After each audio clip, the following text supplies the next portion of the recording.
શહેરમાં દુકાનોને સીલ મરાયા સંદર્ભે વેપારીઓનો મોટો ખુલાસો।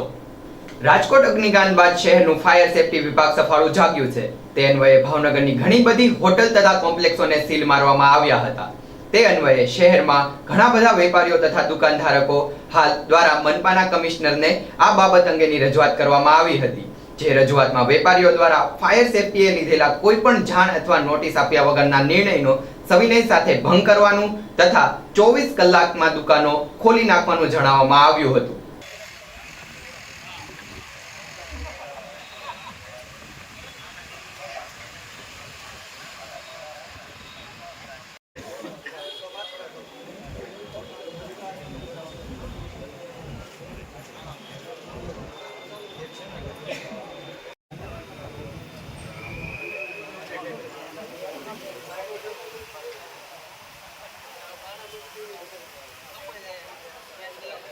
હું દિગ્વિજયસિંહ જાડેજા માધવ દર્શન કોર્પોરેશનનો પ્રમુખ છું।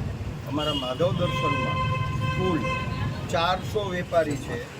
અમારા 400 વેપારીને ત્યાં મ્યુનિસિપલ કોર્પોરેશન દ્વારા અથવા કોઈ અજાણ્યા અમારા કોણ મારી ગયું છે એ અમને ખબર નથી, અમને કોઈ પણ જાતની જાણ કર્યા વગર અમારી દુકાનોને રાત્રેના સમયમાં અમે લોકો વયા ગયા પછી સીલ મારી દીધેલા છે। આવી રીતના ભાવનગર આખામાં સીલ માર્યા છે।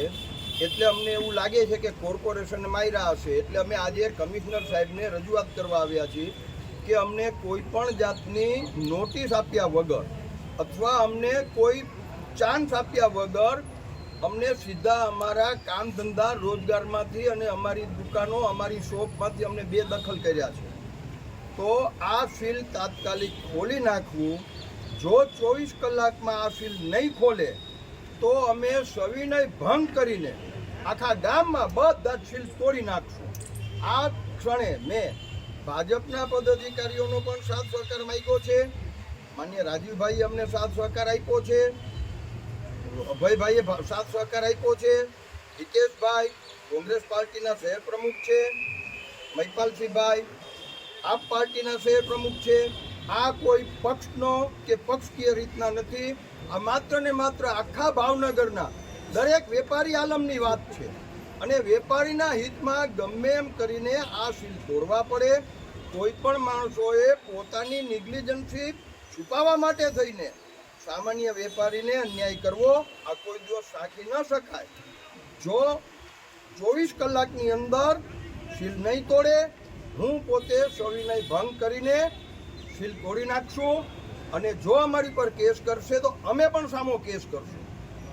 પોલીસ સ્ટેશન હોય કે કાયદો છે એ બે તરફે લાગુ પડે, કોઈ એક તરફે લાગુ ન પડે।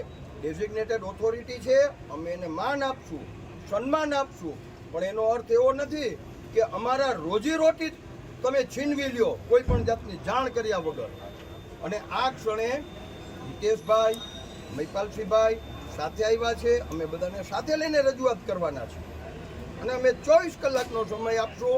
24 કલાકમાં નહીં ખોલે અમે આખા ભાવનગરમાં બધા જ વેપારી ખોલી નાખશું।